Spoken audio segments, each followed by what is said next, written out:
우리 박병창 이사님과 함께 오늘 시장 한번 살펴보도록 하겠습니다. 어서 오십시오, 이사님. 예, 어서 오세요. 안녕하십니까. 네, 반갑습니다.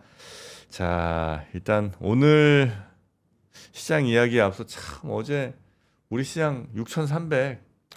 와, 진짜 대단합니다. 저는 6,000 아침에 한 200까지는 뭐 네. 가겠다 생각했거든요. 네. 와, 300까지 가버리네.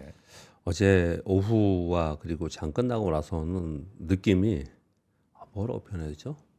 우리가 뭐 포모를 떠나서 열광하는 그런 분위기. 진짜. 어제는 그런 분위기. 특히 이제 어제 막판에 쫙 올리더만요. 맞아요. 예. 뭐지? 넥스트에서 더 간 거 같던데. 넥스트에도 다 움직이고 그랬습니다. 그러니까 뭐였을까? 뭐 뭘까요? 스퀴즈 당했나? 설명을 드리겠습니다. 설명 지금 화면 보시면요. 네. 지금 정프로님 말씀하신 대로 우리 코스피 지수의 주봉입니다. 와, 일봉이 아니고요.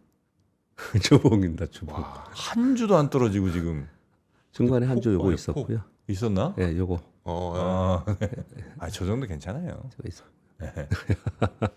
지금 이렇게 움직이고 있습니다. 특히 어제 장 막판에 어제 얘기를 잠깐 미국 시장 하기 전에 말씀을 드리면 아침에 삼성전자가 5% 정도 올랐어요. 네. 삼성전자의 아침에 상대적으로 SK하이닉스는 한 1에서 2% 올랐습니다. 상대적으로 삼성전자가 더 강했던 이유는 메타하고 AMD의 공급 계약, MI 460에 삼성전자가 더 유리한 부분이 있죠. 네. 왜냐하면 SK하이닉스는 8, 90% 물량이 없어요. 그래서 이제 삼성전자에 대한 기대감이 더 있는 그런 상황이었고요. 그래서 오전에 간략하게 먼저 말씀을 드릴게요. 오전에 삼성전자가 더 강한 모습을 나타냈었고요. 그런데 오후에 들어서 SK하이닉스가 또 급격하게 올라서 종가는 SK하이닉스가 더 많이 올랐어요. 그랬어요. 두 종목이 7% 이상 어저께 올랐죠. 와, 어제 삼성이 삼성전자가 7.1%, SK하이닉스가 7.9%, 8% 오른 거예요. 그 오후에 삼성전자가 끌어올리면서 지금 말씀하신 대로 시장이 오후에 그냥 급격하게 오르는 아니 현상이 199만 원이 뭐예요, 근데? 119만 원. 나타났어요. 죄송합니다. 오타가 나왔네. 저는 이게 급하게. 타겟 프라이스인가? 죄송합니다. 이 숫자가 틀리면 안 되는데 진짜 죄송하게 아니 생각합니다. 아침에 워낙 이제 바쁘게 하시니까. 예. 죄송합니다. 다양한 내용도 담아주시느라고. 그래서 SK하이닉스가 어저께 더 많이 올랐는데요. 이제 그 부분은 어제 여러분 많이 들으셨듯이 엔비디아 실적 발표하면서 재무제표에 봤더니 구매를 이미 해놓고 미지급한 네. 구매액이 어저께 발표가 됐어요. 그리고 향후에 이제 더 들여올 제품에 대한 미리 설정해 둔 구매액 이런 것들이 어저께 발표가 됐는데 그 규모가 어느 정도냐면은 912억 달러로 나왔으니까요. 한 6배 정도 증가했어요. 예. 그러면 엔비디아가 그거 그러면 어디서 사겠냐? 그렇죠. SK하이닉스다 이거. 그래서 SK하이닉스가 어저께 급등하는 그런 모습을 좀 나타냈습니다. 그러니까 삼성전자가 아침에 썼었고 오후에는 SK하이닉스가 썼었던 이유를 설명을 드렸거든요. 그리고 장 끝나고 나서도 또 그렇게 또 막 가장 강하게 NS에서 강하게 보이고 막 이렇게 홍보를 했던 이유 중에 하나는요. 여러 가지 뉴스들이 이제 계속해서 나오고 있는데 어제 중국의 중한 반도체 ETF가 있어요. 거기 삼성전자고 그 SK하이닉스가 들어가 있거든요. 네. 그게 어저께 상한가 근처까지 갔습니다. ETF가 중국의 그 상한가 근처. 중국 사람들이 사는 거예요? 네, 중국 사람들이 우리나라 삼성전자 SK하이닉스를 사는 거죠. 그러니까. 그래요. 예. 그런 얘기가 하나 있었고 그리고 마지막에 또 하나가 뭐냐면 3월 19일 날 삼성전자가 밸류업 관련된 프로그램에 대해서 발표가 있을 것이다. 그러니까 이런 그냥 호재성 뉴스가 막 나오니까 네. 막 흥분한 거예요. 흥분이 어떻게 되는 그런 상황이 우리의 가장 큰 문제점은 예. 삼성전자랑 하이닉스가 그 전에 얼마인지 알았다는 것 같아. 외국인들은 딱 지금 보면 야, 삼성전자 얼마야? 20만 원? 20만 원이 뭐 PBR, 뭐 PER 이거 계산해보면 괜찮네. 들어오잖아요. 예. 아무 생각 없이 그냥 들어올 수 그렇죠. 있잖아. 네네.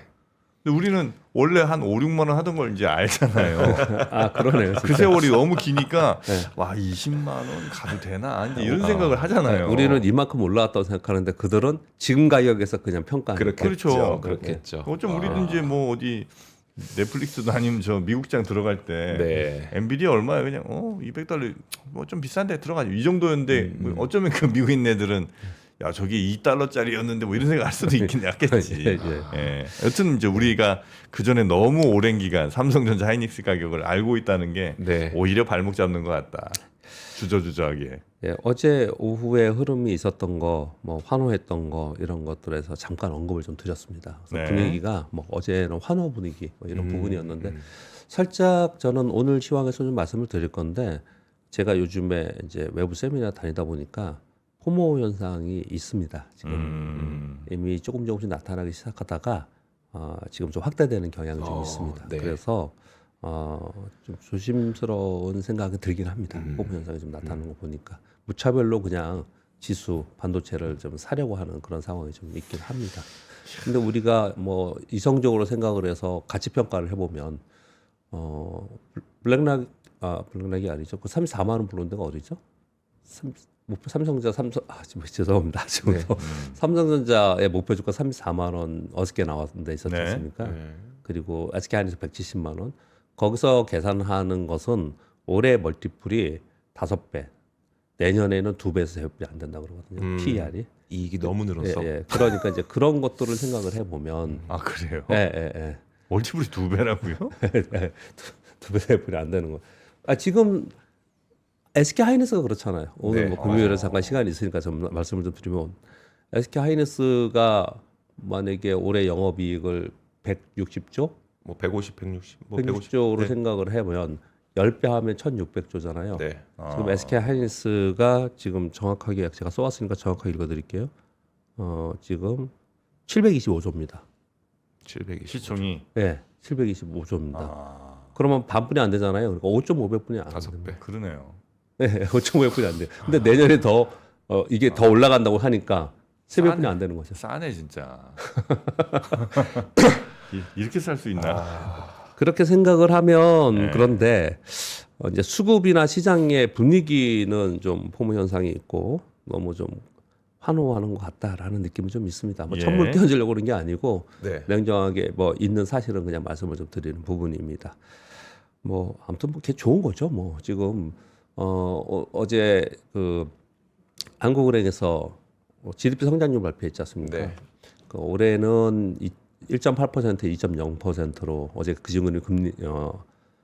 기준금리 동결하면서 1.8에서 2.0%로 올렸고 내년도를요 1.9에서 1.8%로 낮췄어요. 그래요? 네, 내년은 네. 낮췄어요. 내년은 왜 2027년도로. 낮췄지? 네. 왜 낮췄을 것 같습니까? 올해는 반도체 때문에 올리고 내년에 반도체 때문에 낮춘다 이렇게 설명이 그래요. 그 성장률이 내년에는 낮아질 거다 네. 얘기하는 거죠. 근데 굉장히 많은 걸 내포하고 있습니다. 그 한마디에. 네. 어떤 거냐면은 그럼 우리 시장은 반도체로만 반도체로 우리 시장도 그렇고 우리 경기도 반도체 호황일 때 확 좋다가 반도체가 그럼 둔화되면 다른 데 둔화된다? 그럼 나머지는 뭐야? 네. 이렇게 얘기를 할 수 있는 거지 않습니까? 그래서 요즘에 어제 제가 오후에 방송을 했잖아요. 반도체 얘기를 전반부에 한 20, 30분 했어요. 그때 너무 반도체 얘기만 하는 거 아니냐라고 얘기를 하는데 시장 자체가 반도체로 가는 거고 그리고 우리나라 경기도 그렇다는 거예요. 네. 우리나라 경기도. 그래서 또 어떤 걸 내포하냐면은 그렇다면 한국은행에서 보는 관점에서는 뭐 그쪽 전문가들은 아니시지만 반도체 호황이 내년에는 올해처럼은 아닐 거라고 생각을 한다라. 그렇게 보는 거고요. 네. 그럼 반도체가 호황이 좀 둔화되면은 한 국가의 GDP 성장률을 낮출 정도야? 그럼 나머지들은 그게 좋은 게 아니구나. 그렇게 볼 수가 있는 거예요. 그럼 더 나아가서 좀 더 구체적으로 말씀을 드려보면 그럼 반도체 호황으로 인해서 GDP 성장률 경기도 좋아질 거라고 거기에 연동을 하고 시장도 연동을 해. 그런데 그에 빼면은 다른 데는 그렇게 좋은 게 아니래. 근데 지수는 올라가면서 덩달아 올라오는 종목들이 막 있어. 얘들은 그렇게 좋지 않다면서. 그러면 반도체가 둔화되거나 반도체 꺾일 때 나머지는 어떻게 될 거냐? 더 많이 빠질 거예요. 다른 종목들은. 그냥 올라온 애들은. 네. 그래서 지금 내 보유 종목 관리할 때 반도체를 끝까지 주고 가서 끝까지 수익률을 주고 하는 건 분명히 맞고 물론 반도체만은 아닙니다. 이번에 같이 올라간 게 전력기기가 있고 네. 로봇이 있고 로봇 이제 현대차 쪽에 있는 로봇 쪽이 있고 이런 주도 종목들을 가져가는 건 분명히 맞아요. 그런데 그렇지 않고 뭐 나도 반도체야, 뭐 나도 로봇이야 이러면서 올라오는 애들도 있지 않습니까? 이런 것들은 시장이 좀만 흔들려도 좀 크게 하락할 수 있다는 부분들은 지금 감안을 하셔야 되겠다. 그래서 제가 이번 주부터 계속 말씀을 드리는 거는 만일 현금화를 좀 한다면 선두에 있는 반도체나 대형주 지금 말씀드리는 걔네들 빼고 나머지 것들이 좀 있었으면 네. 그런 종목들은 현금화 좀 하면 기회가 더 될 것이다라는 거예요. 그걸 거꾸로 하지 말자라는 얘기를 하는 거거든요. 네. 이런 거죠. 아, 반도체로서 이거 2배 이상 수익이 났으니까 얘 수익 난 걸 가지고 얘는 못 올랐으니까 못 오른 거 더 사야지. 이렇게 하면 지금 안 된다라는 설명을 요즘에 좀 많이 하고 다니고 있습니다. 그런 얘기를 좀 드리겠고요. 시황으로 다시 돌아가서 다우는 강보합이었는데 나스닥이 1.18% 하락을 했고요. S&P 0.5% 하락을 했는데 나스닥 1.18% 하락의 주역은 엔비디아입니다. 엔비디아가 무려 5.47% 급락했습니다. 예. 시총 1위인데 5.47%니까 급락한 거예요. 엔비디아 어제 호실적 발표했죠. 네. 많은 사람들이 얘기를 했고요. 그리고 월가에서 극찬하면서 목표 주가를 전부 다 올렸습니다. 그럼에도 불구하고 시간에서 제가 어제 아침 말씀드릴 때 3% 시작할 때 타이밍 하고 있었는데 여기 들어올 때는 1% 이내로 들어갔었고요. 네. 결국 하루 지나고 나서 본장에서는 엔비디아가 급락해서 184달러까지 떨어졌는데 지금 전체 시장에 보면은 S&P 500이에요. 그냥 박스권이 계속 있어요. 하단에 가면 올라가고 위에 가면 맞고 내려오고 지금 그러고 있는데 다행스러운 거는 어제 저점으로부터 반등을 꽤 많이 줬어요. 네. 아랫꼬리가 꽤 있죠. 그런 이런 건 이제 좋은 다행스러운 거예요. 그러니까 지수 보면은 지수가 이게 하락합니까 상승합니까? 그렇지 않잖아요. 네. 그런 건 없습니다. 그리고 엔비디아도 박스권에 있었다는 걸 제가 오랫동안 보여드리고 있잖아요. 184달러인데 박스권의 하단 부분이 175달러 정도 돼요. 그 하단을 깨면 그거는 시장에서 위험신호로 볼 수 있습니다. 그런데 그걸 떠나서 엔비디아가 호실적 발표하고 시총 1위고 모두 다 극찬하고 목표 주가도 올리고 그러고 있는데 이렇게 빠진 건 도대체 왜 그러냐에 대해서 얘기를 많이 하는데 제일 쉽게 얘기할 수 있는 건 뭘까요? 뉴스에 팔아라. 실적 발표했으니까 파는 거 아니냐. 이런 얘기들은 그냥 흔히 하는 얘기들이고요. 그 안에 내용들이 파는 이유들이 좀 있을 거 아니에요. 그러면 이제 만약에 이게 떨어지지 않았으면 그 이유를 찾지도 않았을 거예요. 네. 근데 이제 떨어지다 보니까 이유들을 막 찾는 거예요. 그게 어제 우리 시장하고 굉장히 연관성이 컸습니다. 그 얘기를 좀 차분히 좀 풀어보도록 하겠습니다. 이건 풀어본다는 제 표현을 쓰는 게 뭐냐면 이게 해석의 여지가 좀 있고 네. 그리고 스토리를 좀 알아야 되는 상황이에요. 그러니까 단순하지 않아요, 이게. 어제 그렇게 급락하면서 이제 하락하니까 하락의 이유를 사후적으로 찾잖아요. 네. 그래서 월가에 찾은 내용들이 뭐냐면 이번에 어제 나왔던 그 매출의 전체적으로 봤더니 70% 이상이 7개 기업에 다 쏠려 있었다는 거예요.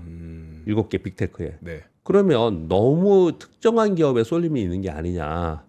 그런 특정한 기업에 쏠림이 있는데 거기서 이제 엔비디아의 가속기를 계속 샀는데 그리고 나서 어느 정도 이제 사고 나서 그 다음에 그 매수세가 약해지거나 또는 이제 자체 칩들을 개발을 많이 하려고 하잖아요. 네. 그랬을 때 어제 나온 게 매출이익이 얼마예요? 이익률이 75%잖아요. 네. 그거 유지할 수 있어? 근데 이 얘기는 이번에 했나요? 지난번 실적 발표도 했어요. 그 지난번 실적 발표도 그 얘기가 있었고요. 근데 또 그 얘기를 하는 겁니다. 설명을 하다 보니까. 그래서 이익률 유지에 대한 우려를 좀 하고 있는 상황인 거고요. 그리고 거기에 더불어서 어제 저도 설명을 드렸지만 매출 전체의 90%가 데이터 센터에서 나왔어요. 네. 그러면 데이터 센터 향이고 그리고 일부 기업의 쏠림 현상이 있어. 이것만 가지고 확장하지 못하고 이것만 갖고 있었을 때 이 계속해서 서프라이즈를 낼 수 있느냐라고 네. 얘기를 하는 거예요. 이게 나와 있는 얘기입니다. 지금 조금 더 구체적이고 근거 있는 얘기예요. 그 얘기가. 그런데 그걸 다 떠나서 엔비디아에 대한 제가 차트를 계속 보여드리면서 제가 느끼는 시장을 바라보는 트레이더가 느끼는 엔비디아의 주가 움직임은요. 이미 AI 시대에 인프라 구축을 하는 것이 지금 얼마나 됐을 것 같습니까? 빅테크들은 많이 했겠지만 네. 앞으로 얼마나 더 인프라 구축을 해야 될까요? 지금 뭐 예를 들어 소버린 시작도 안 했잖아요. 맞습니다. 예. 소보는 시작도 안 했어요. 네. 그래서 어마어마한 시장이 앞으로 있을 거라고 저는 생각을 하거든요. 네. 그런데 주식 시장은 주가는 먼저 반영하잖아요. 네. 선반영하잖아요. 그래서 전체적으로 보면 이걸 뭐 정확하게 얘기할 수 없지만 그냥 추정, 여러분들이 추정하는 것도 맞을 수도 있고 우리가 그냥 추정하는 것도 맞을 수 있고 모두 다 맞고 틀리고는 없는 거라고 생각하는데 인프라 구축은 어느 정도 했을까 봤을 때 한 반은 했을까? 앞으로 소버림도 남았고 했으니까 뭐 이제 반 정도다. 아니면 어떤 사람 뭐 이제 30%다 이렇게 얘기하는 사람이 있지 않습니까? 네. 주가는 어느 정도 반영했을까요? 이건 다른 차원의 얘기라는 거예요. 주가는 저는 70% 이상 반영을 하고서 움직였을 가능성이 있다라고 생각을 한다는 거예요. 네. 그래서 새로운 게 나와야 된다는 거고 그래서 계속 말씀드리는 게 이 실적 발표로 얘가 움직이는 건 아니다. 뭘로 움직이냐면 GTC에서 신제품, 새로운 것에 나와야 되는 부분이 있고 또 한 가지는 계속해서 얘기했던 부분 중에 하나가 소버린이 안 되는 것 중에 하나는 트럼프 때문에 그러는 거예요. 트럼프 대통령 때문에. 그래서 트럼프 대통령이 뭐 화해 무드가 좀 돼야 되는데 특히 중국하고 그래서 이번 달 말에 트럼프 대통령의 중국 방문이 굉장히 엔비디아에게 중요하다. 이 얘기를 계속 드리고 있는 거예요. 네. 그래서 저는 이 시장을 투자하는 투자자의 관점에서 엔비디아의 주가 움직임이나 그리고 어제 이런 현상을 봤을 때는 이 시장에서 바라보는 엔비디아에 대한 기대는 이 실적이 아니라는 거예요. 그리고 이런 것 때문에 빠진다 이런 부분이 아니고 네.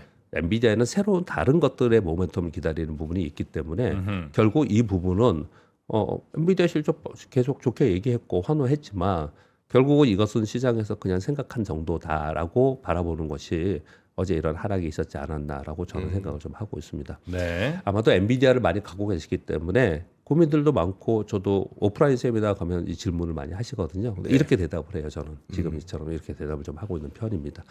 엔비디아 5.47% 하락했는데 지수 나스닥 1.18%고 S&P 0.5% 500이 0.54% 하락이면 나머지는 다 그만큼 했다라는 거예요. 그러네요. 예, 그렇게 먼저 설명을 드리겠고요. 이게 지금 우리하고 연관이 좀 있습니다. 설명을 좀 추가적으로 드릴게요. 어제 마이크론이 또 3% 하락했어요.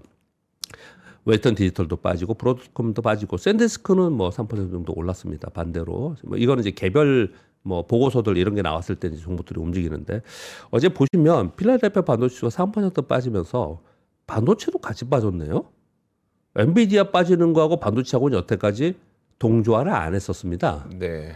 그런데 어제는 물론 연속성이 있는지는 앞으로 봐야겠지만 이게 동조화가 됐습니다. 이 동조화된 이유가 어제 우리 시장하고 연관성이 굉장히 큽니다. 그래서 아까 제가 우리 시장을 먼저 설명을 드린 건데요. 그거 그냥 먼저 지나가도록 하겠습니다. 먼저 설명을 드리도록 하겠습니다. 왜냐하면 중요합니다. 이 내용이.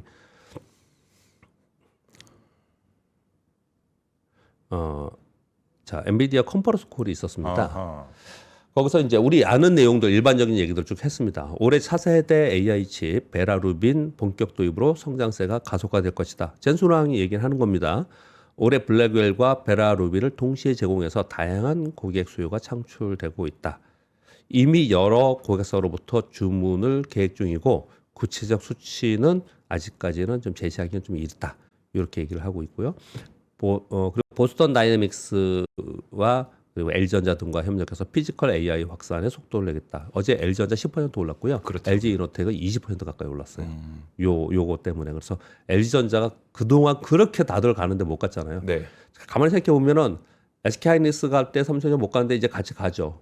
얘네 가는데 현대차 이런 거 왜 못 가? 그랬대. 로봇으로 현대차가 막 갔어요. 네. 얘네도 가는데 다른 그룹주 왜 LG 얘네는 뭐 하는 거야? 근데 얘네들도 이제 로봇으로 어저께 급등하는 그런 현상이 나타났었거든요. 그래서 이제 전반적으로 AI의 이제 대기업들은 그쪽으로 이동하는 과정에 내러티브가 나오면 상승하는 거예요. 이것도 못하면은 진짜 그 CEO는 뭐라고 표현해야 돼요? 진짜 이 시장의 흐름을 연동하지 못하는 거예요. 어제 그렇죠. 자동차 부품 설명할 때 제가 그렇게 설명을 네. 드렸죠. 자동차 부품할 때. 지금 그러는 거, 이제 그런 상황이 좀 있거든요. 그것까지만 잠깐 설명드리고요.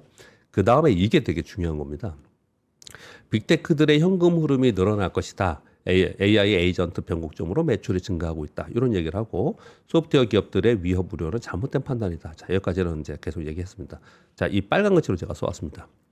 미국 정부에서 H200 중국 수출의 소량 승인을 해서 조량 이제 나가려고 하지만 미국 정부에서도 그렇고 중국에서도 아직까지 승인을 안 하고 있고 그래서 우회적인 건 있지만 그래서 중국향 판매 물량에 지금 보도로 나오는 건 한 60만 장, 70만 장 얘기를 좀 해요. H200. 이 판매 물량은 확보해 두고 있다. 이렇게 얘기를 했어요. 재고라는 건가요? 네, 재고가 있다. 지금 이렇게 얘기 좀 하고 있어요. 그러니까 이게 팔려서 이걸 좋게 생각하는 사람은 이게 팔리면 매출이 더 늘어나니까 엔비디아가 다시 봐야 된다 이렇게 얘기를 하는 거거든요. 네. 근데 지금 그게 몇 개월이 됐어요, 이게 지금. 근데 이게 없잖아요. 그래서 굉장히 중요한 겁니다. 트럼프 대통령이 이번에 중국 가는 거는 네. 엔비디아 굉장히 중요한 거거든요. 요 얘기를 재고에 대해서 얘기를 했어요. 그 다음에 중요하게 얘기한 게 이겁니다. 몇 분기치 메모리 재고를 확보해 둔 상태다. 확보해뒀다. 네, 아, 그렇게 네. 얘기를 했어요. 오. 이걸 마이크 버리가 신랄하게 비판을 했습니다. 네. 몇 분기치 재고를 확보해 두고 GPU도 재고를 확보해 두면서 이제 판매할 거야라는 건 미래의 판매잖아요. 네. 미래의 판매에 대해서 재고를 확보하고 그 재고로 인한 앞으로 나갈 돈을 유보해서 계정에다 넣어놓고 이 돈을 가지고 있다는 거는 향후에 미래 그렇게 안 되면 어떡해. 마이클 버린 그렇게 얘기를 지금 하고 있는 거예요. 그럼 이사님이 말씀하셨던 다음 뭔가가 나와야 된다. 특히 엔비디아에서 다음 뭔가가 네, 나와야 된다는 게 네. 지금 메모리는 대부분 블랙웰과 베라루빈을 위한 메모리로 확보해놨을 거고 예. 신제품이 나와야 새로운 또 다른 메모리가 필요할 거다 이런 말씀이신가요? 아니요, 그런 건 거 아니고요. 예, 이런 수요는 있을 거라고 저는 생각합니다. 네네. 우리 소분은 아직 되지 않았잖아요. 예. 어차피 팔릴 거라고 생각해요. 근데 비판하는 사람들이 비판을 한다는 거예요. 네네. 이거를 너무 미래의 것들을 미래의 메모리 다 사놓고 돈 들여서. 그래서 여기 그 다음에 이 내용이 요거에 연결해서 말씀드릴게요. 네. 이걸 발표한 거예요. 2026년 1월 사업 보고서에 미결제 재고 구매액 및 장기 구매 의무액. 이게 뭐냐면 미결제 재고 구매액은 그 재고 반도체를 샀어요. 네. 근데 결제 아직 안 한 거예요.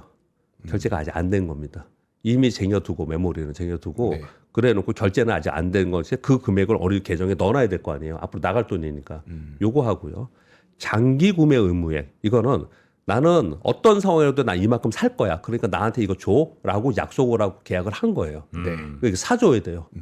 그러니까 이것도 앞으로 내가 나갈 돈이잖아요. 네. 요거에 대해서 어느 정도 이제 계정에 이만큼 나갈 돈을 여기 해놓은 걸 봤더니 이번 사업 보고서 봤더니 952억 달러라는 거예요. 1,000억 달러에 가까워요. 이 돈이. 그래서 이 중에 전체에서 메모리가 거의 반 정도 될 거라고 추정을 지금 하고 있는 상황이에요. 그래서 여기에 반 하니까 451억 달러라고 보도에 나온 겁니다. 이건 저의 추정들이 아니고 이 기사의 보도에 보면은 외신 보도들이 이렇게 나오고 있습니다. 451억 달러 정도 메모리에 추정된다 이렇게 얘기를 하고 있고 JP모건에선 이 중에서 310억 달러 정도는 SK 하이닉스 향이다. SK 하이닉스 거다 이렇게 얘기를 하고 있거든요. 그래서 어제 오후에 SK 하이닉스가 급등을 한 거예요. 순간적으로 급등한 게 오후에 그 설명을 아까 제가 드린 거거든요. 근데 여기에 굉장히 많은 게 내포되어 있는 거예요. 어떤 사람은 굉장히 부정적으로 보고 어떤 사람은 굉장히 긍정적으로 보고 여기 지금 들어가 있는 건데 네. 우리나라는 무지하게 긍정적으로 생각이 된 거예요. 왜요?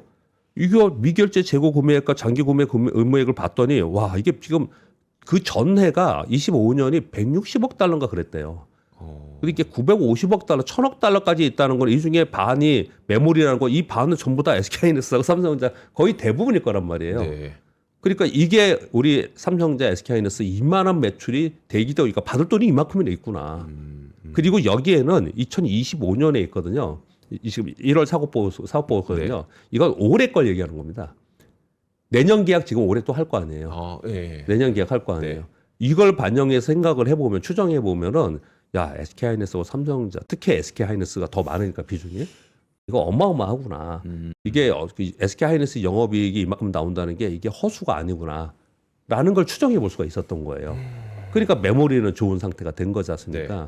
그런데 자 우리는 좋았어요. 이것 때문에 호재였습니다. 근데 엔비디아의 입장에 돌아가 보면 엔비디아를 부정적으로 생각하는 사람들은 자 이렇게 재고해놓고 이걸 가지고 만들어서 팔 거라고 하고 이만큼 쌓아둔 거예요. 이렇게 해놨어. 나갈 돈도 이만큼 있어. 그러면 만일 중국화에 팔려고 하는 거 재고 쌓아놨는데 진짜 계속해서 중국이 뭐 자체 가속기 만들고 중국 내에서 영내에서 이러면서 안 팔리면 어떡할 거야. 그리고 메모리 이렇게 많이 사려고 이미 이거 장기 구매 의무요. 이거는 그냥 사야 돼요, 이 돈을. 네. 그랬는데 이거 나중에 생각대로 계획대로 사업이라는 게 안 되면 어떡할 거야. 이렇게 비판을 하는 측이 생기는 거예요. 그게 이제 엔비디아에서 얘기를 한 거거든요. 그런데 또 한 가지가 더 있습니다. 그런데 왜 반도체주는 어떻게 빠졌을까? 네. 그거는 한번 생각해 보세요.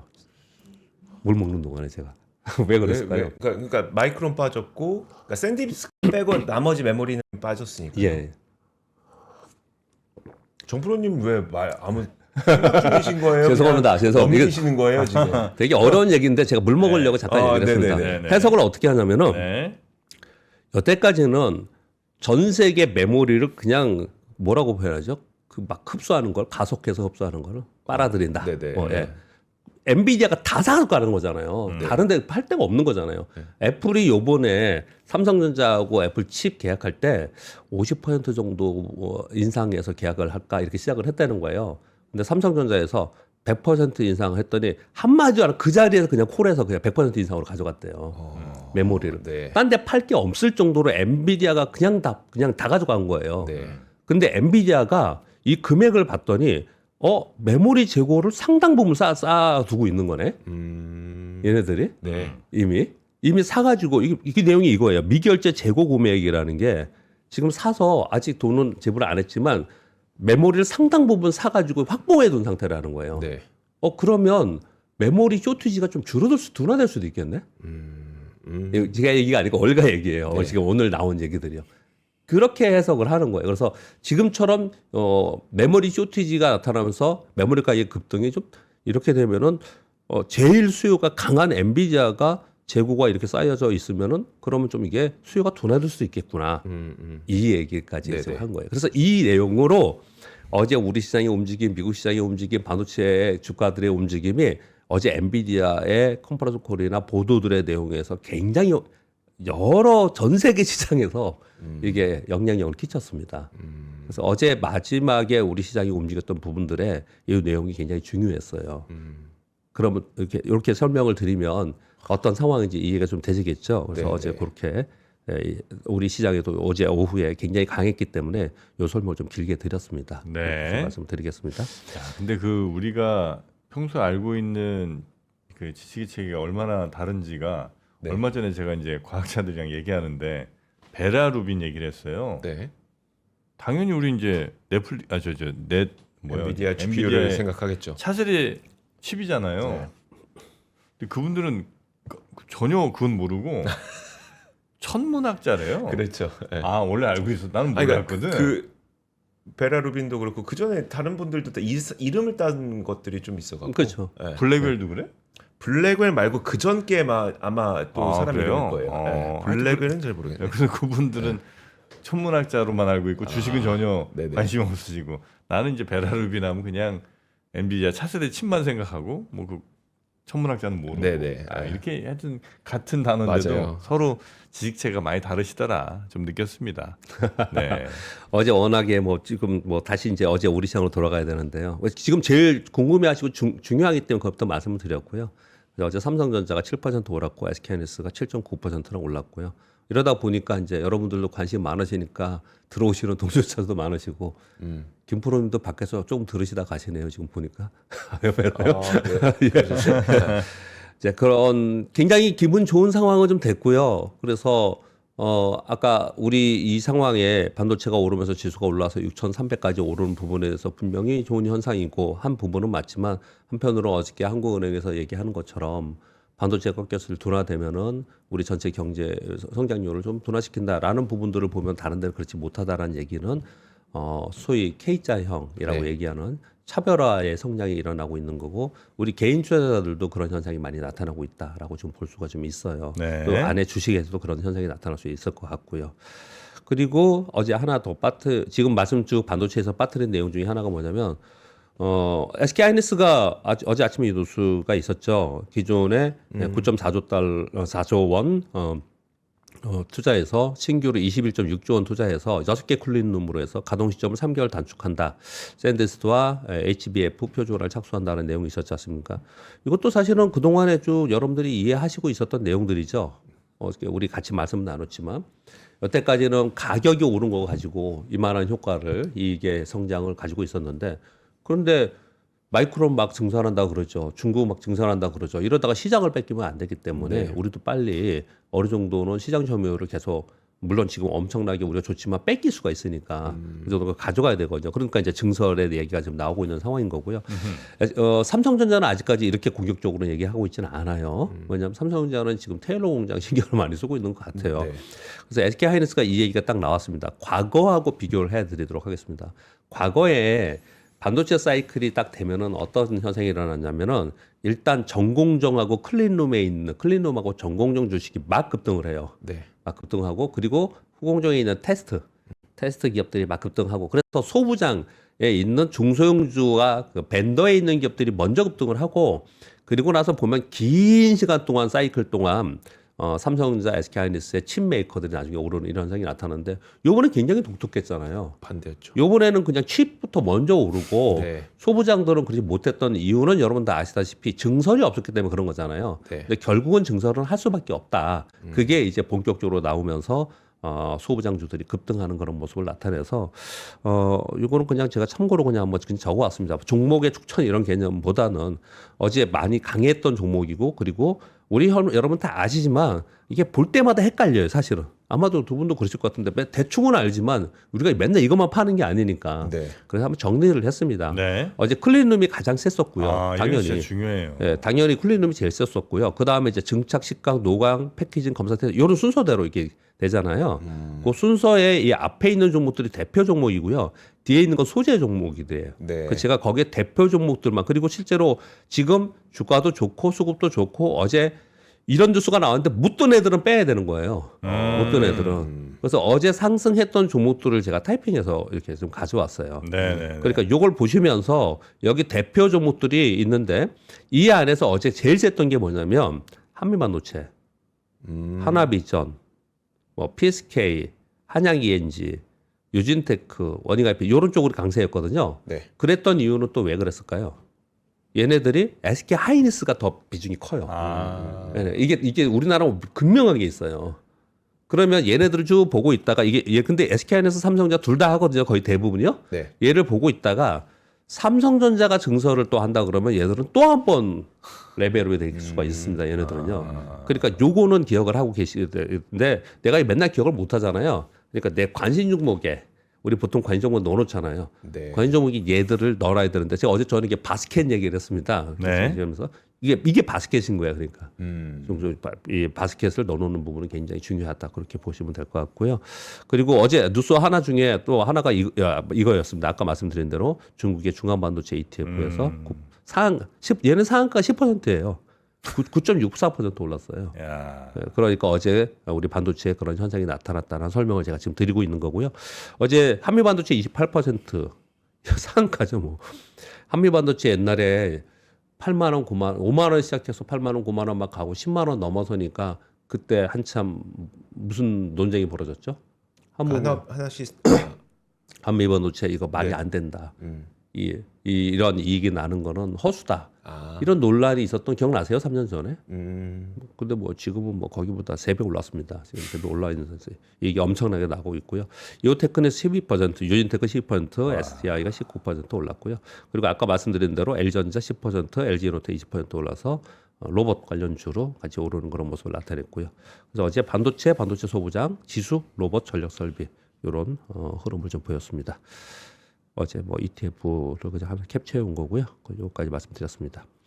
그래서 전반적으로 보면은 좀 설명을 좀 드리면 시장에 대해서 이제 어제의 상황하고 지금 요즘의 동향 그리고 이건 뭐 계속 앞으로도 이어질 내용이기 때문에 지나간 일이 아니고 지금 현재의 상황을 설명을 좀 드렸습니다. 시황에 대해서 말씀을 드렸고요.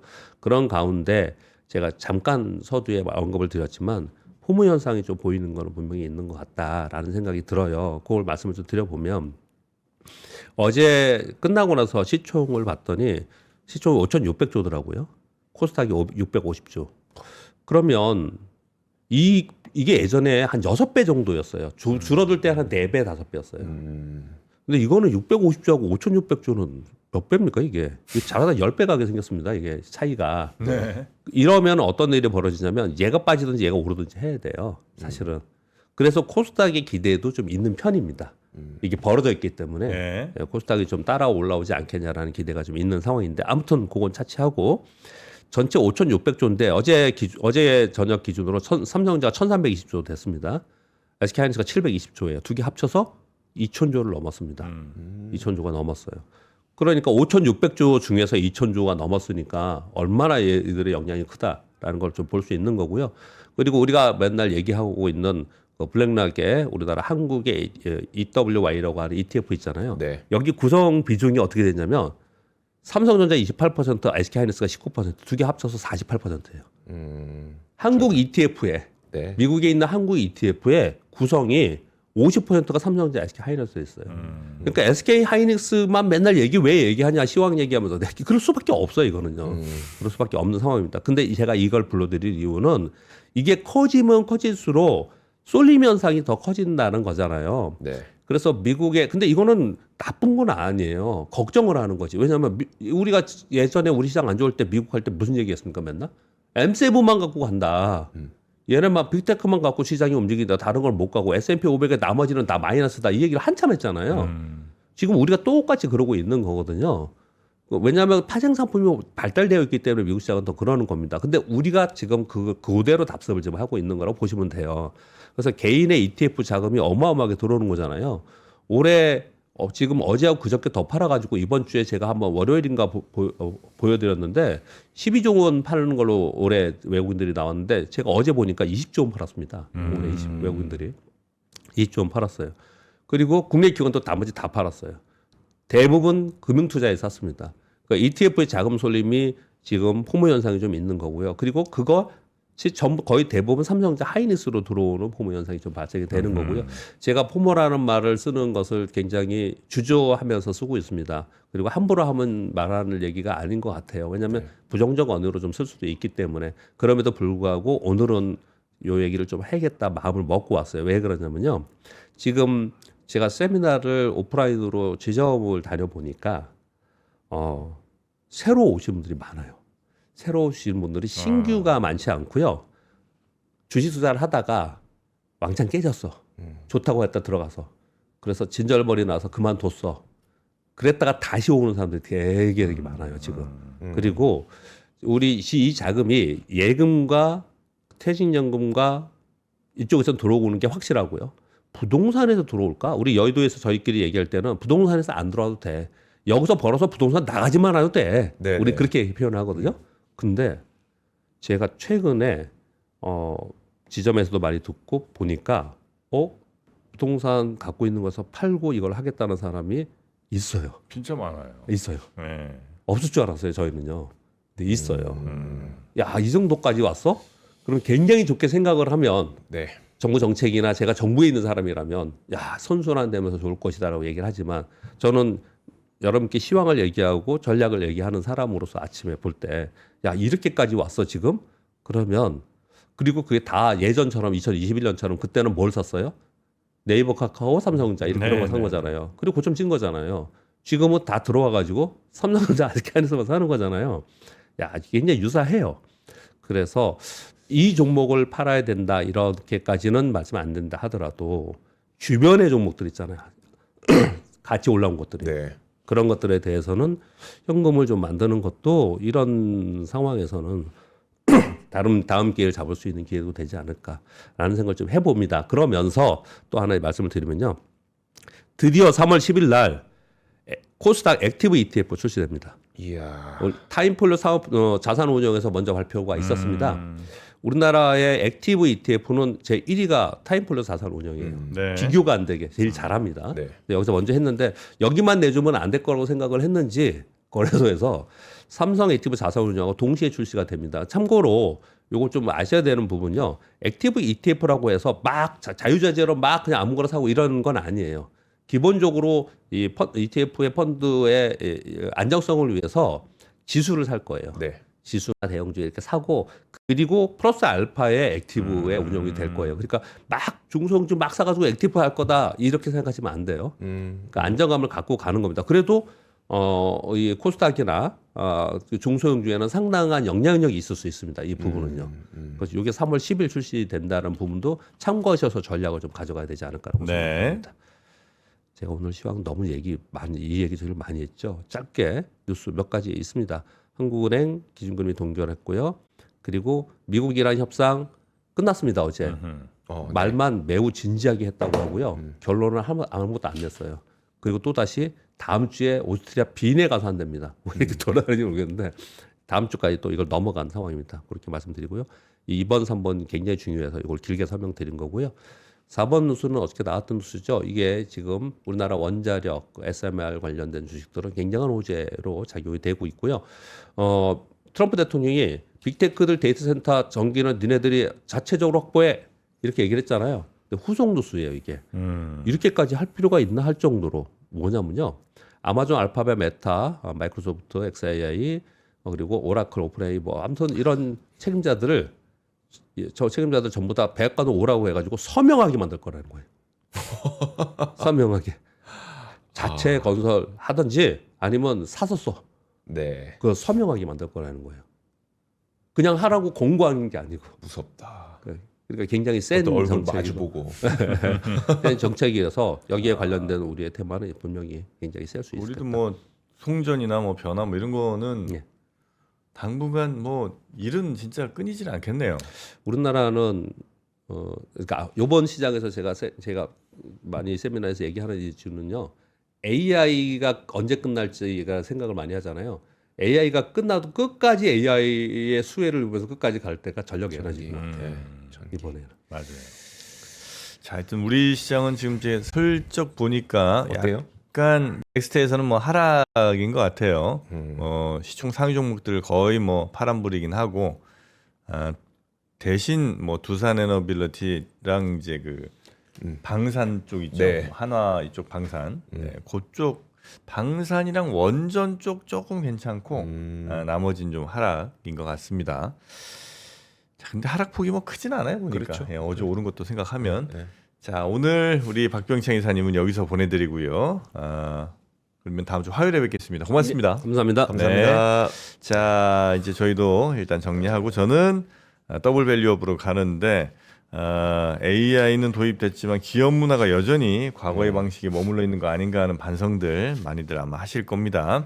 그래서 영림원 소프트랩과 3프로TV가 다음 주인가요? 3월 19일 3월 19일. 예, 목요일 조찬 포럼을 같이 여는데 C레벨 분들 C레벨 분들이 함께 오시면 좋겠습니다. 네. 예, 그래서 AI 시대 기업 문화 혁신과 관련된 뭐 이런 이제 아마 주제로 말씀 나누면서 같이 아침 드시는 것 같아요.